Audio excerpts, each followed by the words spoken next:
Hello guys! Magandang hapon sa inyo. Ako nga po pala to, si Chloe Dayan Hipolito. Can you subscribe my videos, please? Thank you!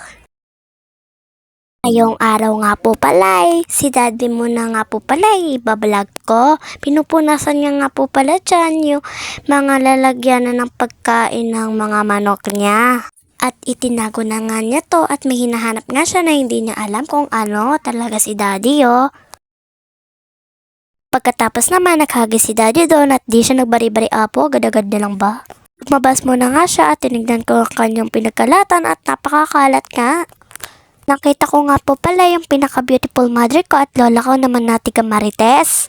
Talagang si Lola Tess Marites, oh. Tinignan ko nga saglit ang mga isasabong ni daddy bukas na manok, kaya naman nakita ko to at napaka-cute, sobrang liit kasi Ha, ano kaya yun? May malaki ba? Diba oo? Pagkatapos nga niyan, si daddy ay naghahanap na naman ng bimpo. Nag-okay pa nga sa dyan dahil daw, i-vlog ko daw siya. Ay nako talaga daddy.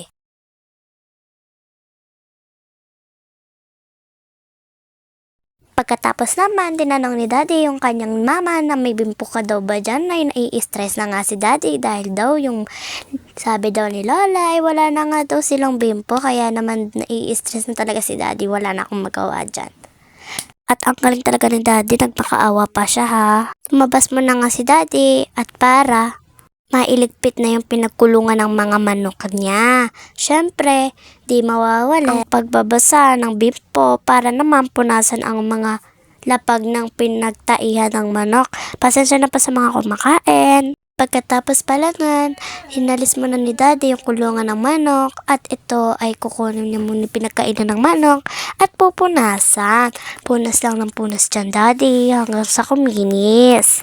Guys, lalagyan ko muna nga pala to ng song dahil matagal-tagal din magpunas si daddy. Ay, wag na pala guys, nakatapos na si daddy. Ay, esto nakikipag-chismosa lang pala siya. Ewan ko.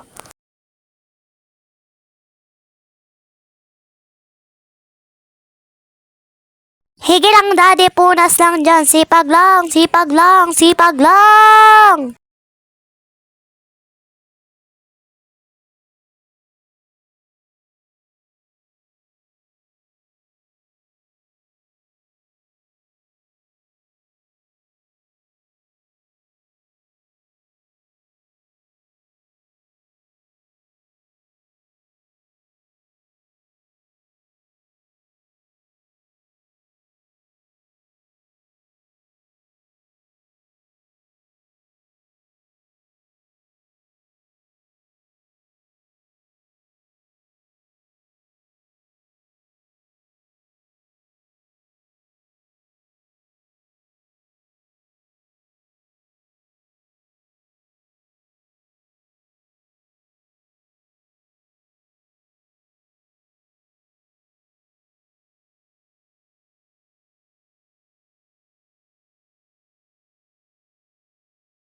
Pagkatapos nga niyan, pumunta ulit si daddy sa farm niya.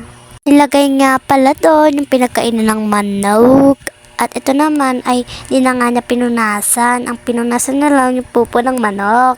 Pagkatapos naman, kinuha niya na to at dadali naman niya dun sa may sampayan niya. Alam niyo naman na guys na pag nagbablog si daddy sa sampayan niya yung nilalagay. Siyempre, nahirapan din si daddy magsampay dyan at yun nga, niligpit niya na yung mga pinagkainang ng manok. Sunod ako sa iyo dyan, sunod daddy. May ikukwento lang po pala ako sa inyo, saglit lang po ito. Kanina nga po, na-press communion po kami. Natatakot nga kay Padre kung ano gagawin niya kasi nga po na yung mata niya. Ayoko na lang po i-bash si Padre kasi po Padre po natin yon.